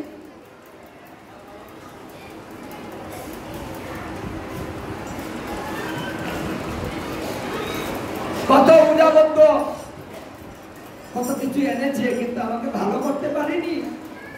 জানো গুরুদেব, তোমার কৃপায় না আমার পূর্বের সমস্ত স্মৃতি মনে পড়ে যাচ্ছে, পূর্বের কথা মনে পড়ছে।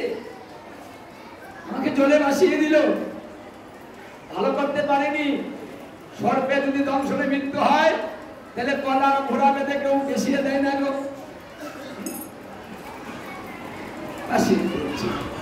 বাঁচতে বাঁচতে তোমার এখানে চলে এসেছি, আর তুমি এনে আমাকে মন্ত্রের দ্বারাতে জেতা করে দিলে।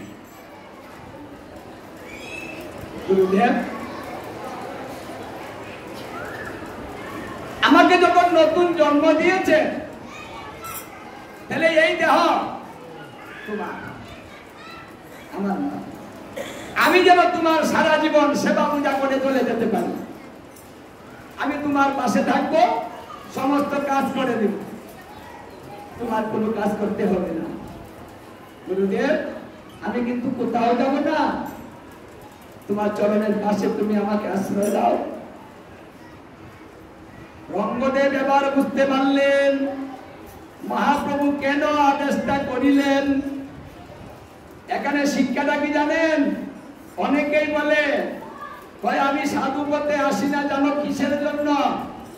যদি বুড়া হইলে আমার কেউ না দেয় আমার খাবো, যদি কইরা না দেয় আমি রাখতে পারবো না, আমার না খায় মরবো। মানে আমরা এই সব চিন্তা করি। আর গোবিন্দ বলছেন তোর চিন্তা তুই করবি না, আমার চিন্তা কর। আর ওই তোর চিন্তাটা না আমি নিয়ে নিব, ব্যবস্থাটা আমি করে দিব, তোর কোনো চিন্তা নেই। দেখেন রঙ্গদেবের সংসার নেই, কিচ্ছু নেই, বনের মধ্যে মানুষ নেই, ওটা পাড়া প্রতিবেশী নয়, একটা জঙ্গল। সেখানে কি করে তার সেবা পূজা হবে, তার দেখাশোনা হবে? আজ মহাপ্রভু এসে তার দেখাশোনার ব্যবস্থাটা, সুব্যবস্থাটা করে দিলেন একটা শিষ্য দিয়ে। রঙ্গদেব খুব আনন্দ, শিষ্যকে মন্ত্র দিয়েছে। আর শিষ্য যত কাজ, স্নান করানো, ফুল তুলসী চয়ন করা, গুরুদেব জায়গায় বসে থাকে, আর এই শিষ্য সমস্ত কিছু কাজ গুরুদেবের করে দেন। এবার বুঝতে পারলেন প্রভু এই তোমার চালাকি না, এই জন্য তুমি আদেশ দিলে আমাকে। যখন এই ব্যবস্থা হলো, আমার মহাপ্রভু আবার কীর্তন করিতে করিতে আবার তাহাকে দেখতে এলো। এবার এসে দেখে রঙ্গদেব ভালো, আগের চাইতে সুস্থ, সেবা পূজা হয়, ঠিক মতো খাওয়া দাওয়া হয়, এখন সুস্থতা লাভ করেছে, ভালো শক্তি হয়েছে, আগের চাইতে সুন্দর দেখা যায়। আমার মহাপ্রভু দেখতে আসলেন, হে রঙ্গদেব তুমি কেমন আছো? দেখি দেখি, আমি যে বলেছিলাম শিষ্য করার জন্য, তুমি কি শিষ্যটা করেছ? বলছে হে প্রভু করেছি তো। কই রে? এই কৃষ্ণানন্দ, এদিকে আয় তো, দেখ কে এসেছে। ওই ছেলে দৌড়ে এসেছে। কে? ওই যে উনি প্রভু, উনি আমার প্রভু, উনি সর্বেশ্বরবা। প্রণাম কর।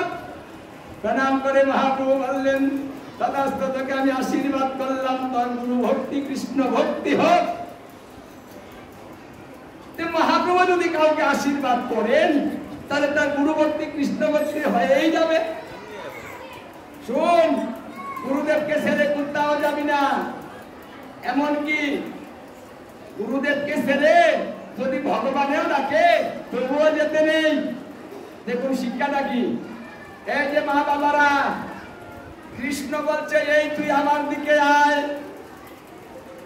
গুরুদেব বলছে তুই আমার দিকে আয়। যাবেন কোন দিকে বলেন তো? কোন দিকে যাবেন? গুরুর দিকে। এটা মুখের কথা না মনের কথা? মনের কথা। এখানে যদি কৃষ্ণ আয়া কয়, দেখ আমি কৃষ্ণ চলে এসেছি, তোর আর কোনো চিন্তা নাই, তুই আয়, ওই দেখবো গুরুদেব, হ্যাঁ কৃষ্ণ পেয়ে ফেলেছি, আর কিচ্ছুর দরকার নেই, বাদ যাও তুমি। হে কৃষ্ণ তুমি আমাকে সমস্ত কিছু দিয়ে দাও। হ্যাঁ, ও কথাটা কিন্তু আমরা বলবো। অথচ মহাপ্রভু শিক্ষা দিলেন, যদি ভগবান এসে বলে যে তুই আমার দিকে হয়, কিন্তু গুরুদেব ভিন্ন তুই কোথাও জানি না, এটা আমাদের শিক্ষা। এই শিক্ষা সবাই মনে রাখবেন, এটা মূল বস্তু। আপনি যাই কিছু শুনুন, যদি মূলে না থাকেন তাহলে জীবনে কিচ্ছু পাবেন না। এখান থেকে একটা কথা নিয়ে যান, একটা কথাই আপনারে মুখকে পৌঁছিয়ে দিবে। দেখুন মহাপ্রভুর একটা কথায় তার জীবনের পরিবর্তন হলো, তার ভজন আরো সুন্দর হলো। এভাবে আশীর্বাদ করলেন, হে রঙ্গদেব, তুমি যখন চলে যাবে তোমার কৃষ্ণ দর্শন হবে, আমি তোমাকে সেই আশীর্বাদ করে গেলাম।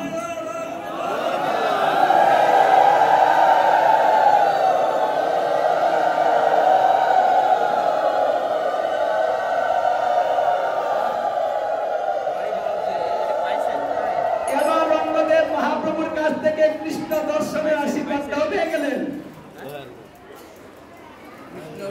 যদি শাস্ত্র কথা, ভগবানের কথা, গুরু কথা কেউ নিষ্ঠা সহকারে পালন করে, তাহলে সেই ব্যক্তি অন্তিমে কৃষ্ণ দর্শন করিতে পারে, কোন চিন্তা নেই। জন্মের মতো বিদায় হইয়া যাই রে ভাইরে নিতা, জন্মের মতো বিদায়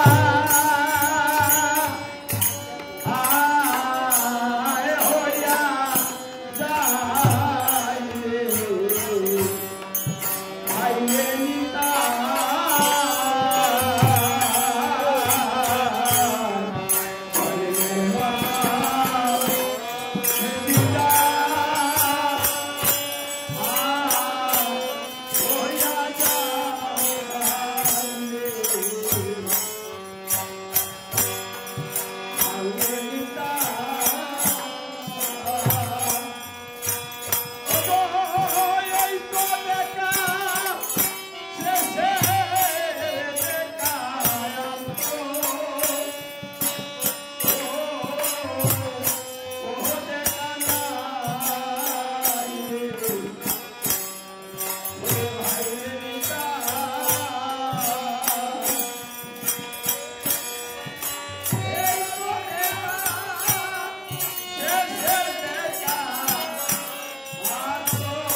এইভাবে আমাদের একদিন জন্মের মতো বিদায় নিতে হবে,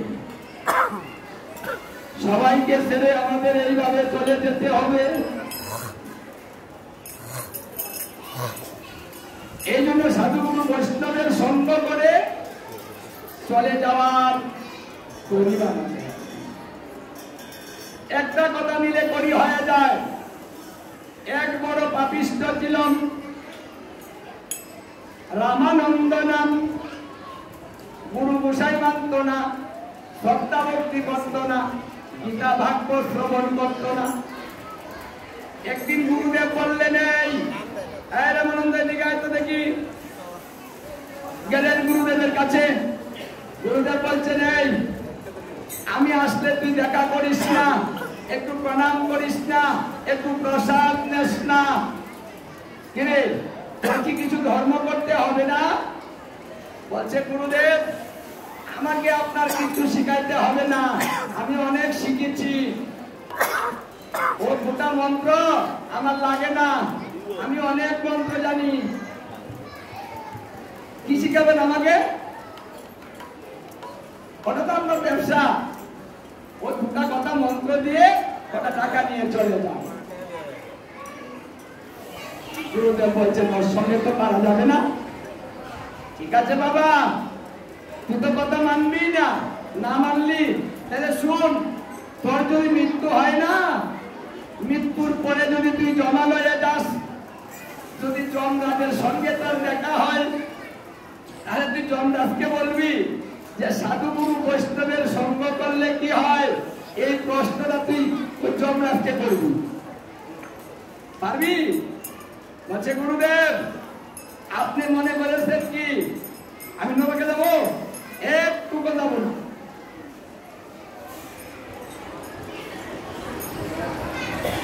আচ্ছা বাবা, তুই না গেলি আশীর্বাদ রইল, গেলে বলিস।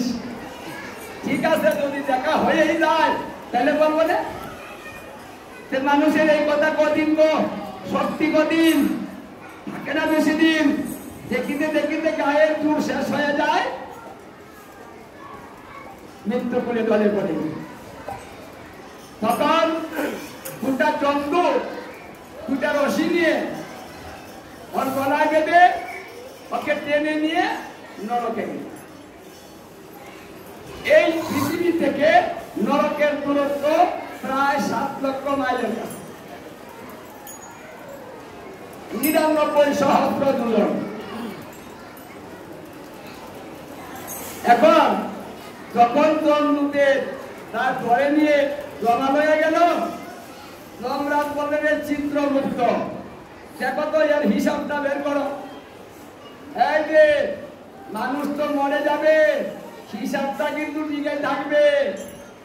চিত্রগুপ্ত মানুষের 2 কাঁধে বাস করে, এই 2 কাঁধে বাস করে।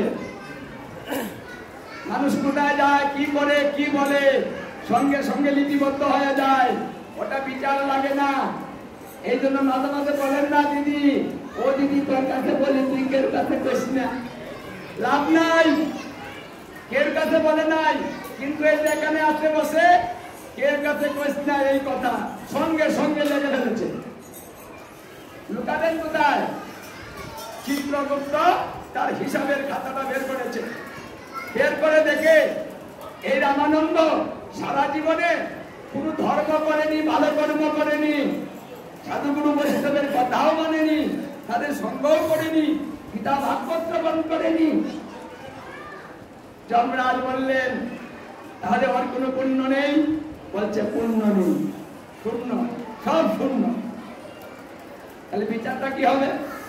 বলছে, চন্দ্র সূর্য যে পর্যন্ত উদিত হবে সেই পর্যন্তই তোকে এই নরকেই থাকতে হবে। এই তো সাজা। নরকের মধ্যে চতুর্দিকে মানুষের সাজা হচ্ছে, মানুষ ত্রাহিমাং ত্রাহিমাং ত্রাহিমাং চিৎকার শব্দ করছে, বাঁচাও বাঁচাও। এই যে মরার পরে যা খুশি তাই উঠবা, আমার কি হয়েছে বলি না আমরা গায়ের দূরে, গায়ের দূরে বলি। হ্যাঁ, ওদিন যেদিন হবে না ও কথা থাকবে না।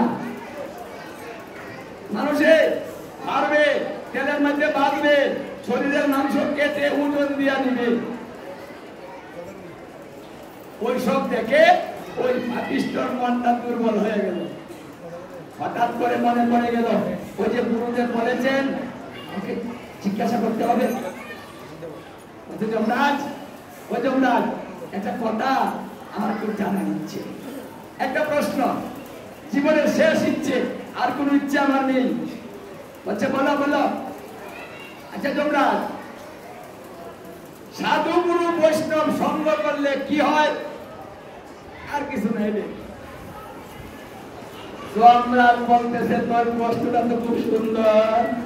হ্যাঁ, সাধু গুরু বৈষ্ণব সঙ্গ করলে কি হয় এটা তো আমি জানি না। আমার এখানে সাধু গুরু বৈষ্ণব আসে না, ওদের বিচারও আমি করি না, ওদের সঙ্গম করি না, ওদের মহিমাও জানি না। তবে তোর প্রশ্নটা শুনে না আমার মনটা আনন্দে ভরে গেল। চল তোর সাজাটা একটু পরে দেই, আগে তোর প্রশ্নের উত্তরটা জেনে নিই। চল চল, আমরা পরম বৈষ্ণব দেবাদিদেব মহাদেব, উনি এই উত্তর দিতে পারবেন। উনি বৈষ্ণব, শুদ্ধ বৈষ্ণব, বৈষ্ণব চূড়ামণি, সর্বদেবতার দেবতা মহাদেব। চলো এই পাপিষ্ঠরে নিয়ে কৈলাসে গেল। কৈলাসে গিয়ে মহাদেবকে বলছেন, হে মহাদেব, সাধুগুরু বৈষ্ণব সঙ্গের মহিমা বলুন তো, এদের সঙ্গ করলে কি হয়? এবার মহাদেব বলছেন এই কথা আমি বলতে পারবো না, এটা কঠিন প্রশ্ন, এটার উত্তর আমার জানা নেই। আপনারা জানেন না? বলছেন না, এত বড় প্রশ্নের উত্তর কি আমি দিতে পারি? এ শিক্ষাটা কি? একটা ছোট্ট বৈষ্ণবকে জিজ্ঞাসা করেন তো, এই 2 দিন ধরে বৈষ্ণব হয়েছে, এরকম বৈষ্ণবকে জিজ্ঞাসা করেন তো সাধুগুরু বৈষ্ণব সঙ্গ করলে কি হয়, বলতে পারবে না?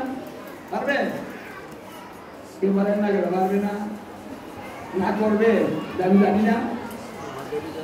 যে কোনো সাধুকে জিজ্ঞাসা না করবে না, হোক আর না হোক একটা কিছু বলে দিবে। কিন্তু মহাদেব বলছে আমি জানি না, তবে প্রশ্নের উত্তরটা জানা দরকার আমারও। চলো আমরা সৃষ্টিকর্তা ব্রহ্মার কাছে যাই। এরা 3 জন চলে গেল ব্রহ্মলোকে, ব্রহ্মার কাছে গিয়ে ব্রহ্মাকে জিজ্ঞাসা করলেন, হে সৃষ্টিকর্তা ব্রহ্মা, একটা প্রশ্নের উত্তর দেন, সাধুগুরু বৈষ্ণবের সঙ্গ করলে কি হয়? ব্রহ্মা বলতেছেন এই তত্ত্বটা আমিও জানি না, এটা কঠিন তত্ত্ব, তাই এই তত্ত্বটা নারায়ণই ভালো জানে। চলো আমিও যাই, দেখি নারায়ণ কি বলে, আমারও জানা দরকার। 7 জন, এই 7 জন মিলে চলে গেল বৈকুণ্ঠে। বৈকুণ্ঠে যখন গিয়েছে নারায়ণ খুব খুশি হয়েছে, বাহ, আমার ধামে ভক্ত এসেছে, আমার ধাম পবিত্র হয়ে গেল। আজ ভক্তের মহিমা, ভক্ত যেখানে পদার্পণ করে সেই জায়গা শুদ্ধ হয়ে যায়। যদি বাড়িতে যায়, ওই বাড়িতে যদি কুবাতাস, ব্রহ্মদৈত্য, ভেদ, পিশাচ, দৈত্য, কিন্নর, মানে যে কোনো অবস্থাতে বাড়ি থাকুক না কেন, বৈষ্ণব বাড়িতে যাওয়ার সঙ্গে সঙ্গে সব অশুভ শক্তি দৌড়ে পলায়ন করে।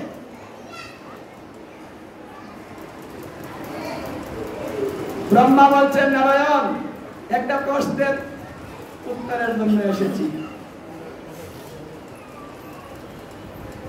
আপনি বলতে পারেন। আচ্ছা, সাধুগুরু বৈষ্ণব সঙ্গ করলে কি হয়? নারায়ণ বলতেছেন, এটার মহিমা বলে তো শেষ করা যাবে না, এটা অনেক বড় মহিমা। তবে আমি কিছু বলতে পারি, এক কথায় উত্তর দিয়ে দিচ্ছি, শুনুন।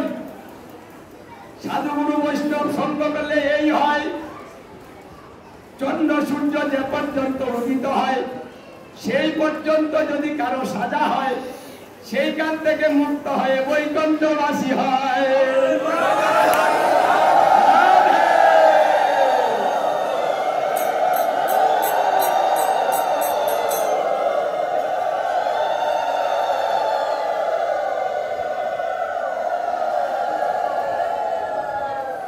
এবার যমরাজের প্রশ্ন, হে নারায়ণ,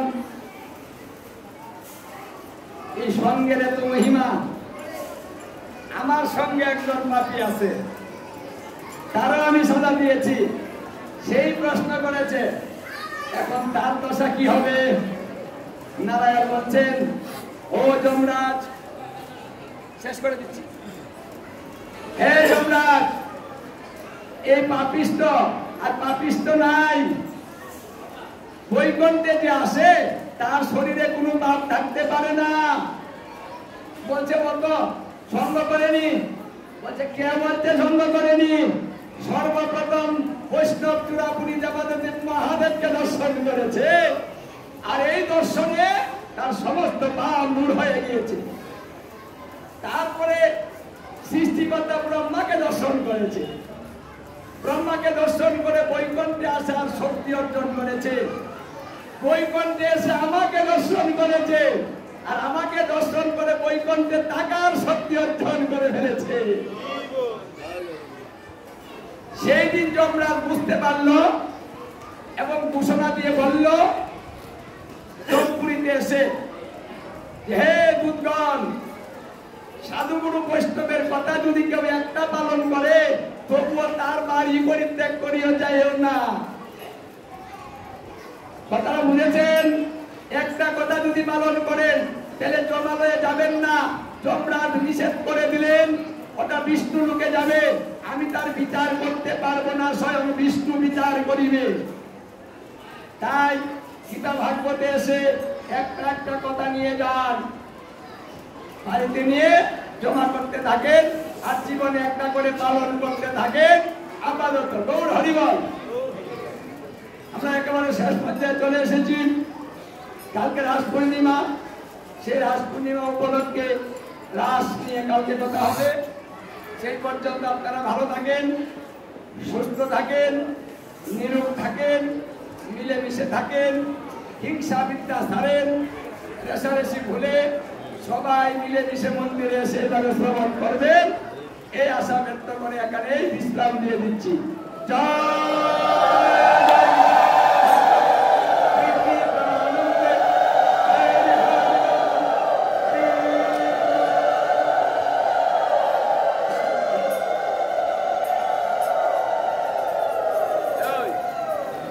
आइए ना।